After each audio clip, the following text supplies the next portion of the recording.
Yes, that's right. It's Joe here live for Joyrider TV with some more live Q&A, starting your weekend early once again. 1 day earlier again for personal reasons. Apologies.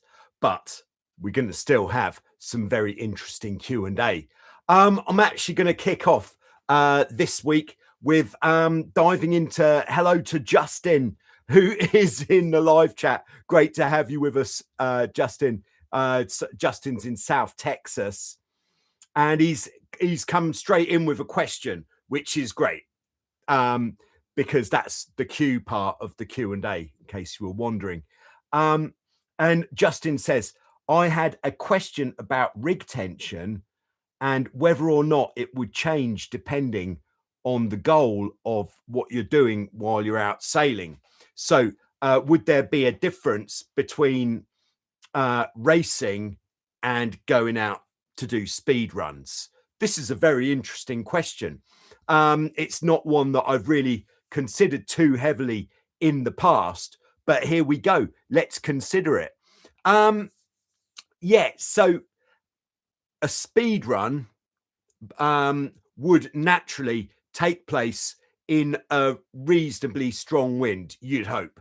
Let's say 16 knots or more, and that would be the sort of wind strength on a Hobie 16 that we'd be looking to ease the rig tension off a small amount. What the rig tension does on a Hobie 16, if you didn't know, is it's adjusted on the jib halyard, which means when we loosen the rig on a Hobie 16, it brings the mast further back. Okay, so what does bringing the mast further back do? It puts the center of effort of the rig further back in relation to the center of lateral resistance on the boat. So what is that doing? That is loading up the rudders more, loading up the back section of the hull more, which is going to create more lift because we're loading up the rudders more. Because on a Hobie 16, we haven't got very much of anything in the water because there's not much there. So by loading up the hull and the rudder more, that's giving us more lift, which is going to help the boat to sail better upwind in a strong wind. That's number one. So for racing, that is why we would loosen the rig tension as the wind gets stronger.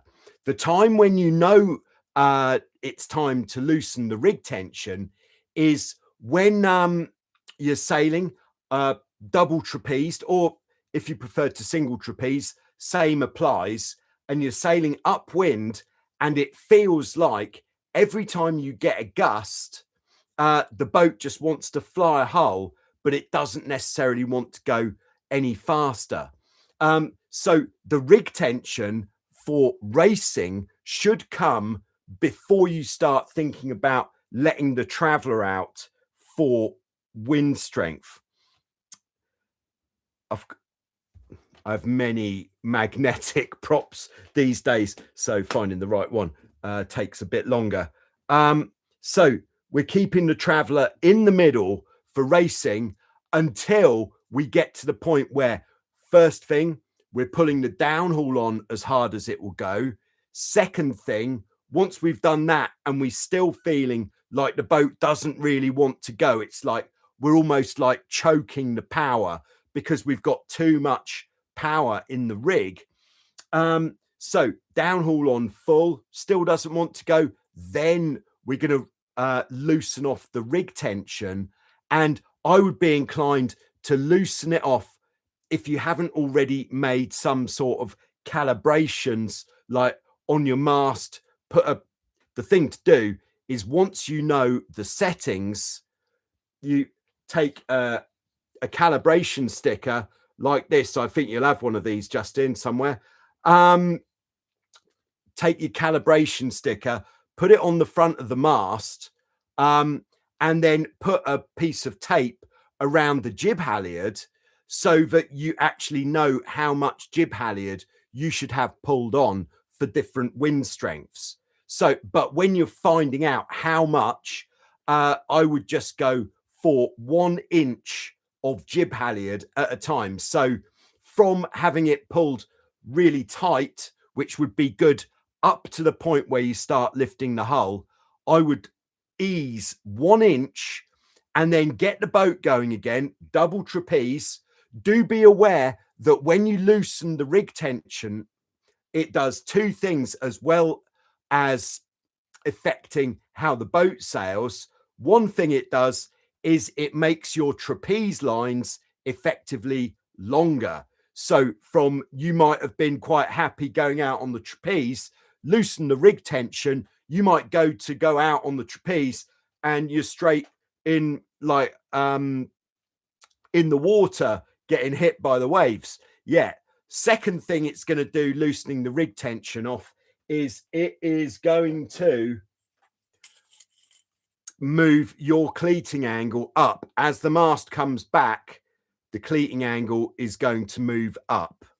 We've talked about that before. So 2 extra things that loosening the rig does, but loosen it 1 inch at a time. And then when you get it in the sweet spot, you should feel that when you're sailing upwind, I know we haven't talked about the speed run yet, but when you're sailing upwind, you get a gust and the boat feels like it's going faster rather than just lifting the hull. Yes. If we've got the rig too loose, how do we know that? It would feel like we get a gust and the boat doesn't even start to lift the hull. That would be one clue. Another clue would be, let's have another block, would be it's possible to pull the blocks all the way together with almost zero effort because we've closed the gap at the back of the boom there. So that would be number 2.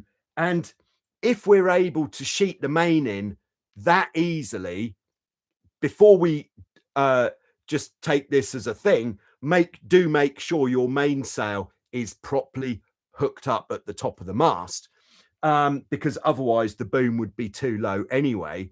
But if it's too easy to sheet in the mainsail, that means that we're not going to get any tension in the leech of the sail, which means that when we're wanting to sail upwind, we're not going to be able to point very close to the wind. Is everybody with me so far? I hope so. Yeah. So how does this compare to how we'd set the boat for a speed run? I'd say pretty much the same, to be honest.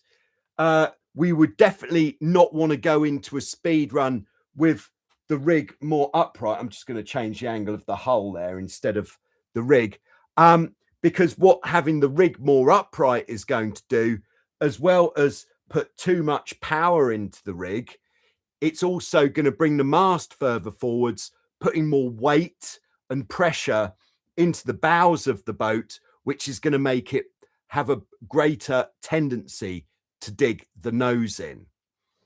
Now, although on a speed run, we're not looking to get the tension into the leech of the sail so that we can sail close to the wind, but we still want to be able to get tension into the leech of the sail so that we have control of the sail.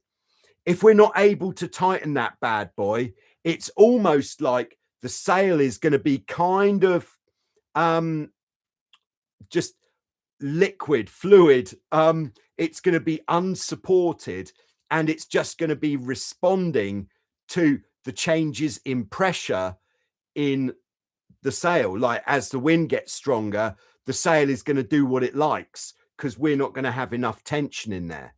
So I would say the same, but you can set the rig tension on an upwind course, because that's going to be a much more controlled environment for setting the rig tension.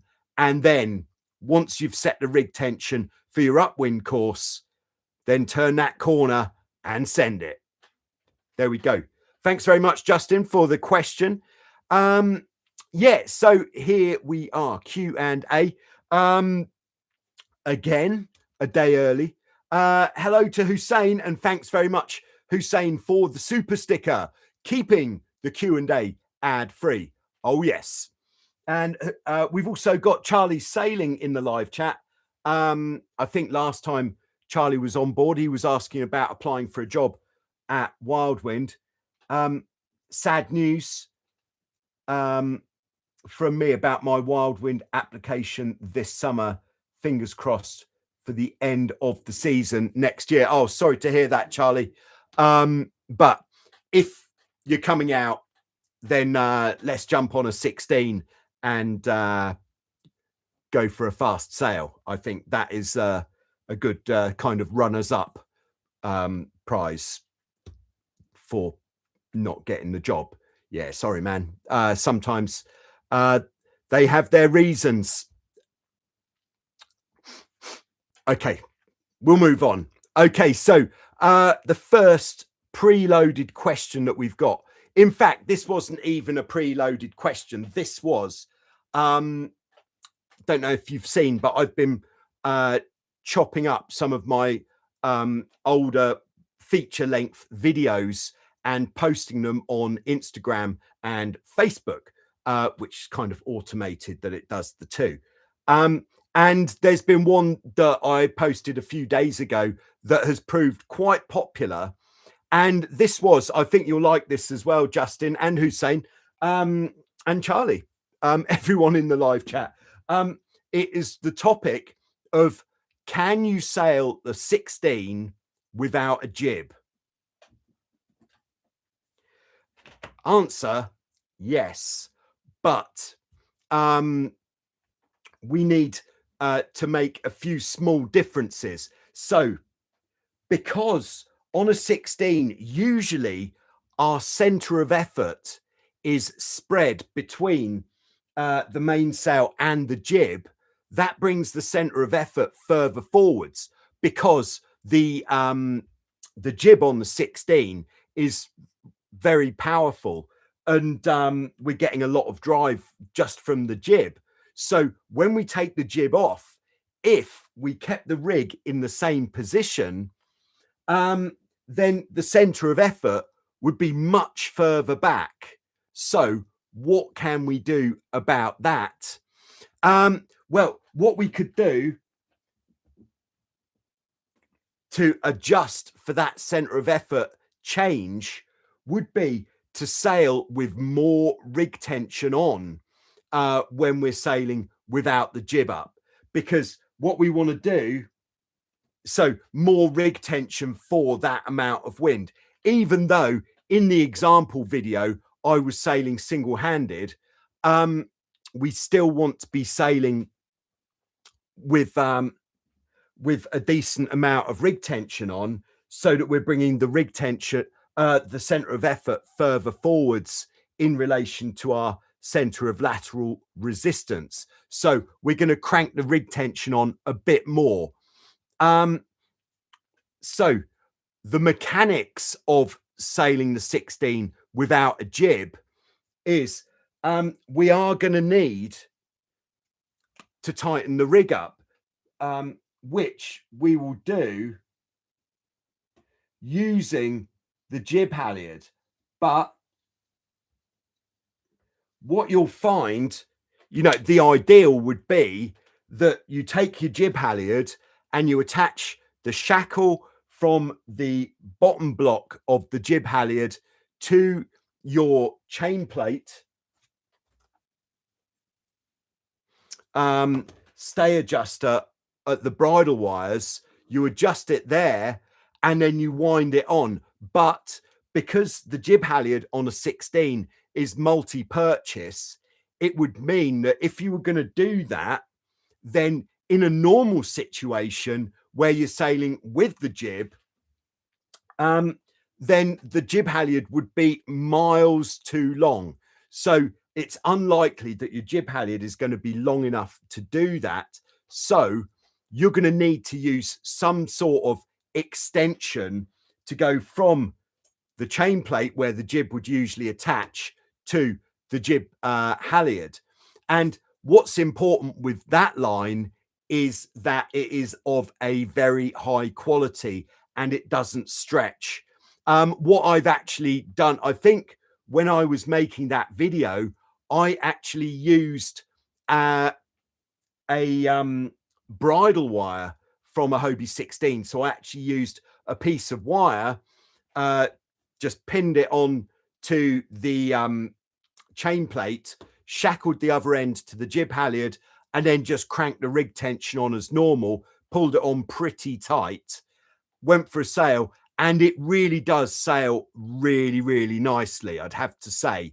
Yes, of course, it is going to be slightly more tricky tacking, but it's going to be, especially for single-handed sailing, it's going to be less prone to popping a wheelie mid-tack and potentially capsizing backwards if you're not quick enough to get forwards. So yes, definitely worth a try and definitely good fun. And the great thing with, if you're single-handed, leaving the jib behind is, for me, when I'm out single-handed and I capsize, I would say 90% of the time, the capsizes that I've done single-handed are because I haven't got enough hands to uncleat the jib in the big gust, which is why if you watch the videos, you'll see a lot of the time my jib's flapping a bit when I'm going upwind. So yeah, there you go. That is why it's so good on the 16 single-handed without the jib when it's windy. Yes. All right.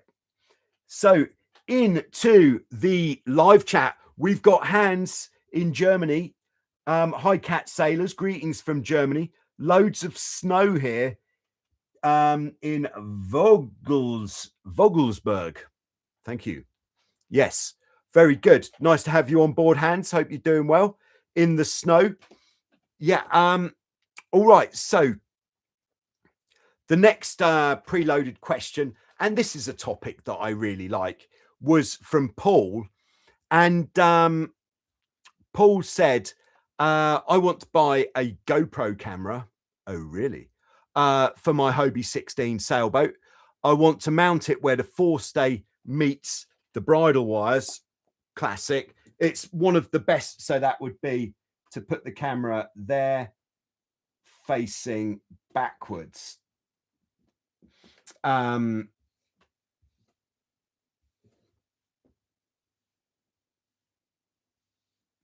Yes. So just there. Yeah, it's definitely, I think the two best positions, if you've got one camera and you're going to put it in one place, the two best positions to do that, I would say this is probably the best. The reason that this position is the best is because by putting your camera there facing backwards, it means that there is much less chance that you're going to get water on the lens. And even if you're sailing in freshwater, water on the lens, it can stay there for a little bit, even if you use a product which is meant to make the water bead off quickly. Still not quick enough for it to be perfect all the time. And if you're sailing salt water, any water on the lens, unless the lens is getting splashed consistently, is really going to ruin your pictures that you get from that camera. So the camera pointing back is really good for that reason. But the other reason that that angle is really good is because you see everything. You see the sailors on the boat, the camera. Most boats from that position by the forestay, the camera's angle is wide enough and to get the action of the people trapezing on either tack. And yeah, it's a great shot, really shows the speed nicely and what's going on. And if there's any thrills and spills on the boat, then it really captures that as well.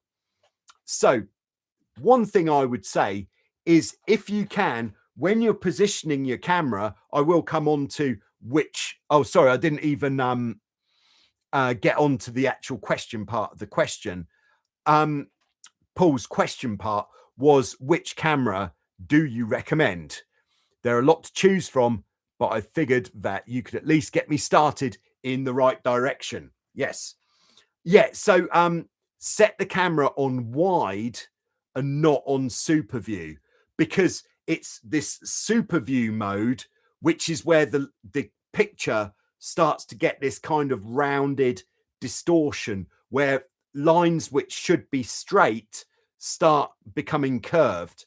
So much better to position the camera a bit more accurately. So when the boat's on the beach, get your angle up and down, because it should just be pointing straight back.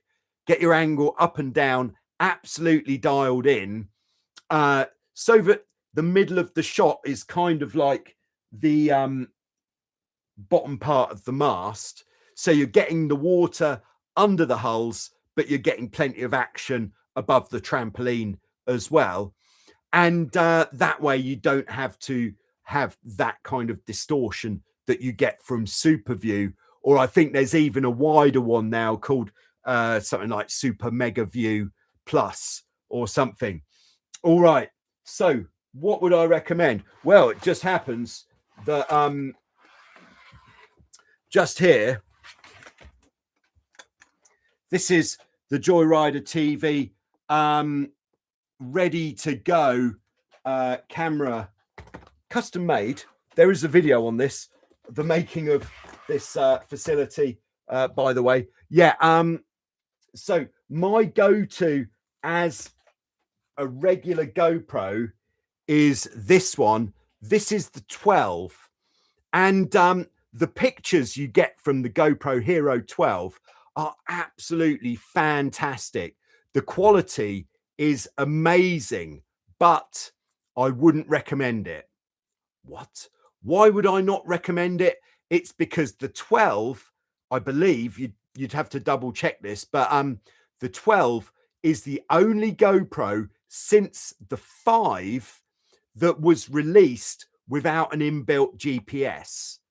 All of the cameras before and all of the cameras after did have an inbuilt GPS. So if you're like me and you like to put the telemetry, the speedometer on the pictures, then the 12 is not going to allow you to do that.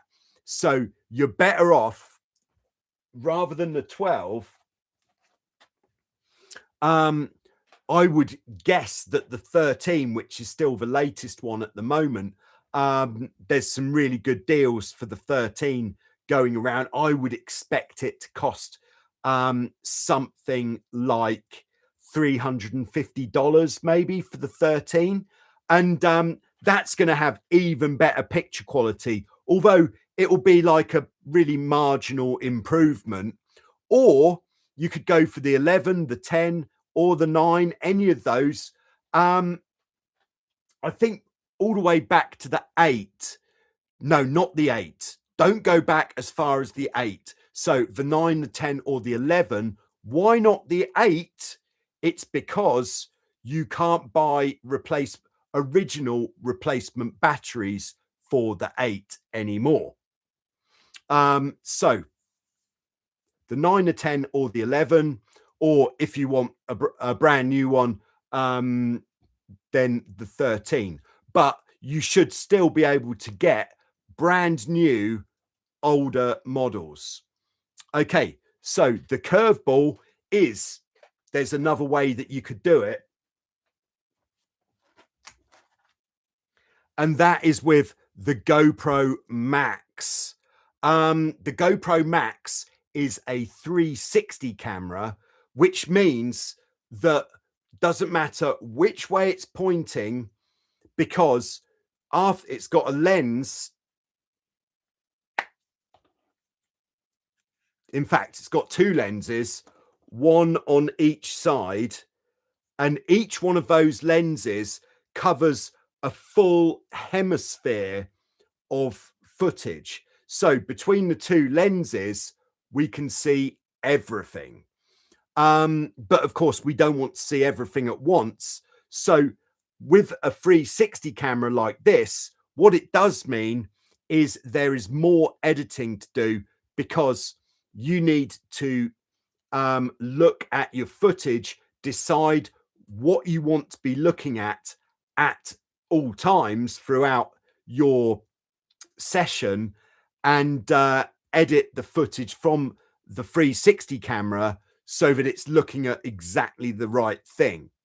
With the 360 camera, we can also, if it's not positioned in the best place, which would be where the lens really lines up with the center in an up and down way of the action, then we'll start getting that curved distortion. So we do need to be careful to position it the right height.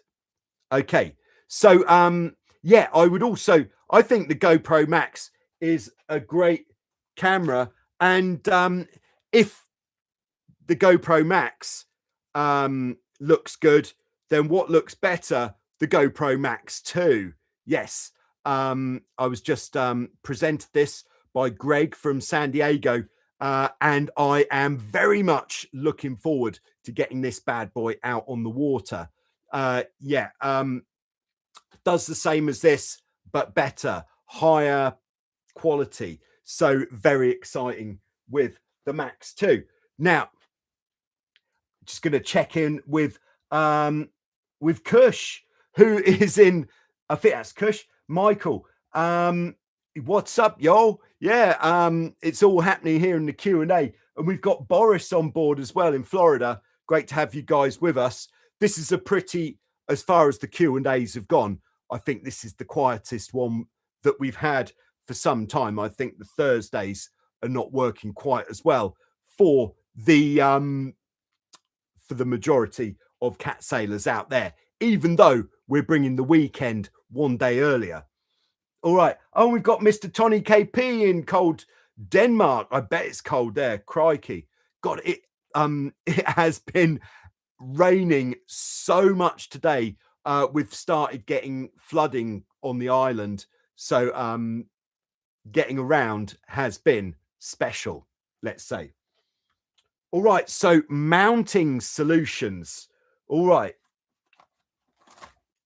So my go-to mounting solution for the GoPro on the in this position is this mount that I made myself. I've probably showed this several times before because I'm very pleased with it. I think I actually made this one more than 10 years ago, I would think. And I basically just bought these metal arms off eBay and custom made this piece so that those three notches, sorry, here we line up with the camera, and then we put a bolt through there. Lovely. And the reason I like this one is because it's metal, and then the way that it works is that will just go through the chain plate like that underneath the tack of the jib. Then I've actually made myself a fast pin, which is basically, this was from a mast putting up hinge. So it's got a hole in one side. So that goes through like that. And then I've got a piece of elastic there, which just pulls over the end. And then there it is. It is so fast to put on the boat I like it very much. But there are other solutions. One other solution is the Office Hands Dave, as it's known, which I made a video on it. I haven't got an Office Hands Dave camera mount to hand, but basically that is one which is where the camera is actually suspended by a piece of rope at the top, and then by 2 pieces of elastic that hold it in position to the sides, and that is even quicker to mount on the boat. Now, the other solution, and I think we're going to see more of these, this is one that's actually been made by Aubrey, who was sailing in the Hilton Head Regatta last year, and he gave me this one to test out. This is a custom-made 3D printed camera mount that just slots onto that shackle, bolts through the chain plate, and then the camera goes on there. So I'm looking forward to giving that a test, but I'll definitely be putting a security line on the camera, because this being plastic, I don't immediately trust it as much as I would trust the metal. There we go. So there you go, Paul. There is a pretty detailed explanation for your fairly short question. So back into the live chat.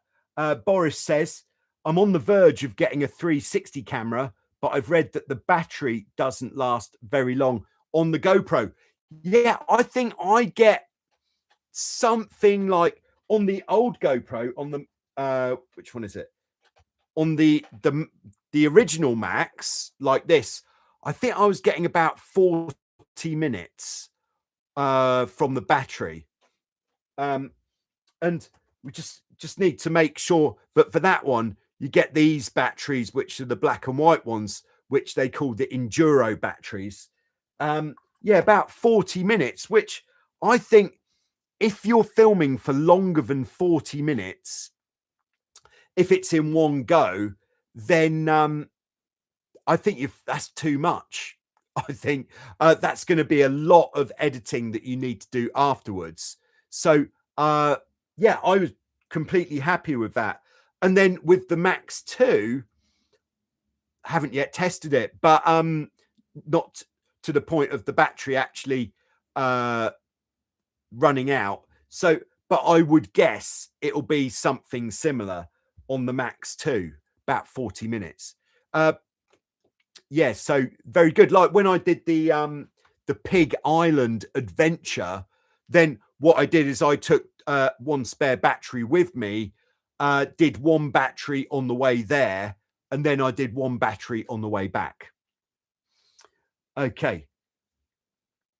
So we've got Scott dropping it in the slot. Yes, Scott, great to have you on board. Good morning.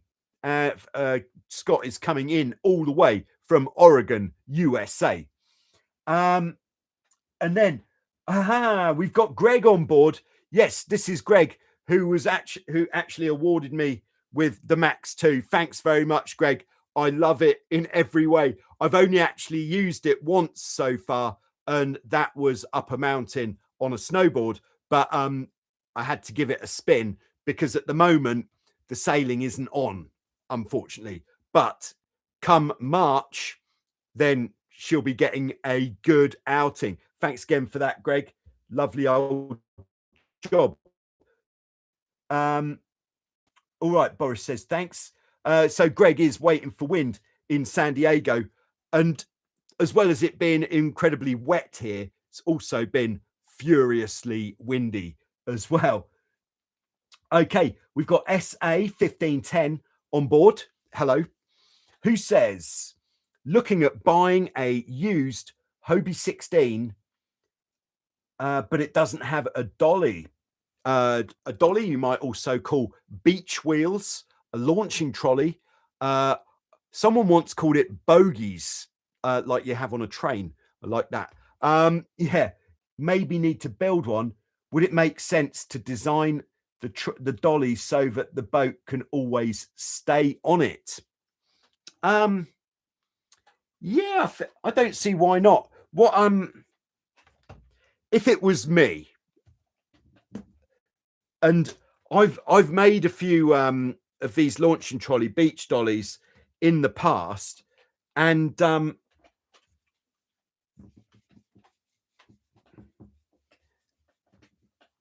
what I the first thing that we need is an axle, and you can easily source a piece of aluminium tube. I'm just sourcing a piece of aluminium tube. All right, here it is, aluminium tube.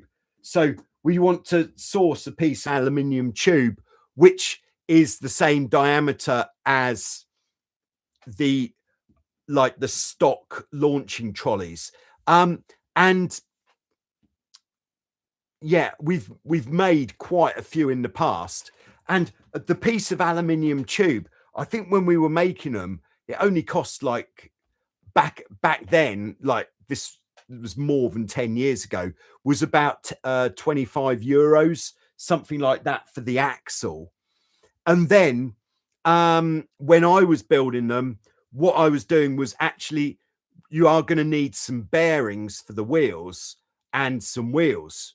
And I was sourcing the bearings and the wheels from a company called Cat in Germany.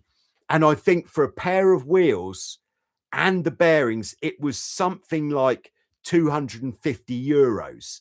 Now, this may sound like a lot, but when you compare it to the cost of an actual purchased one from a company who's selling a whole beach dolly, I think new they would be 600-700, something like that, maybe even more. And then the tricky bit is the cups for the end. So we've got the axle, the bearings go around the axle, and then the wheels, of course, go on here. Sorry, can anybody tell that I haven't got many questions this week? Yeah, I'm going into quite a lot of detail on things that don't need that much detail. And then onto the end of the axle, we need somewhere to put the boat. And the ones that I find the most difficult to use are the ones that are actually a rounded bar at the end.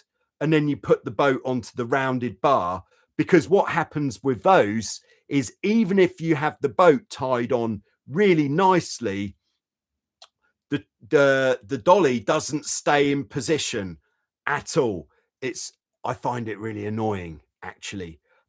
So what you need is some sort of rudimentary cradles where the boat can sit.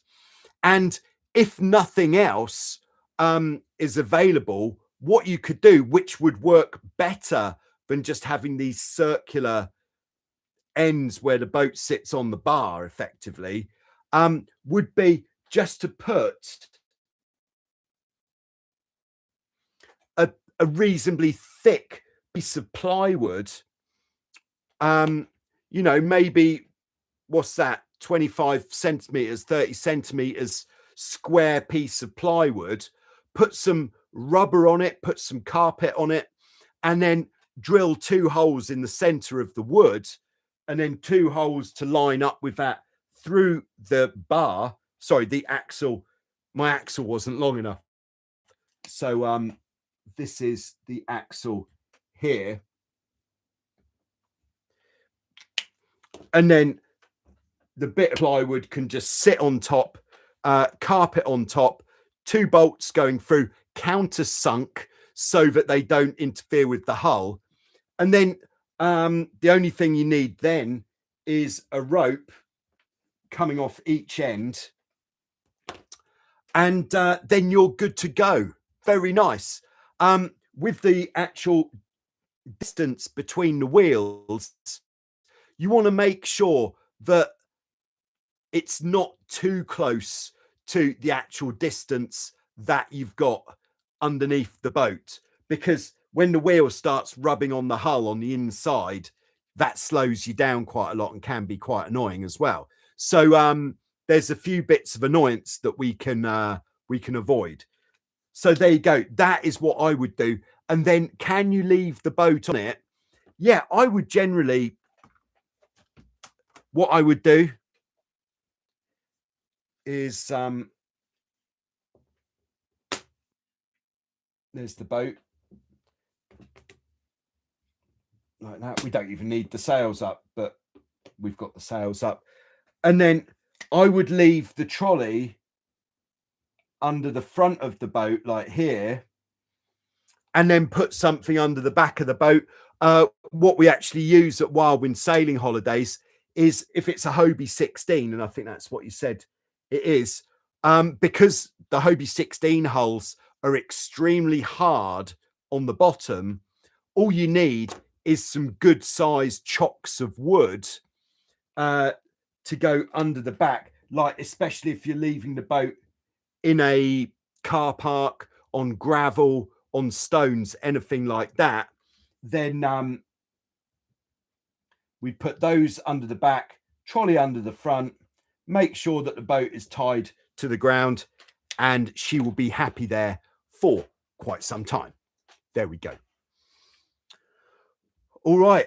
Thanks very much to Boris for the super sticker. Thank you very much. The super sticker is the initiative that is keeping the Q&A ad-free. And Tony KP says, please remember to hit the like button. But I think actually everybody who is tuned in has hit the like button pretty much. So we're all good there. And SA 1510 says, should it float?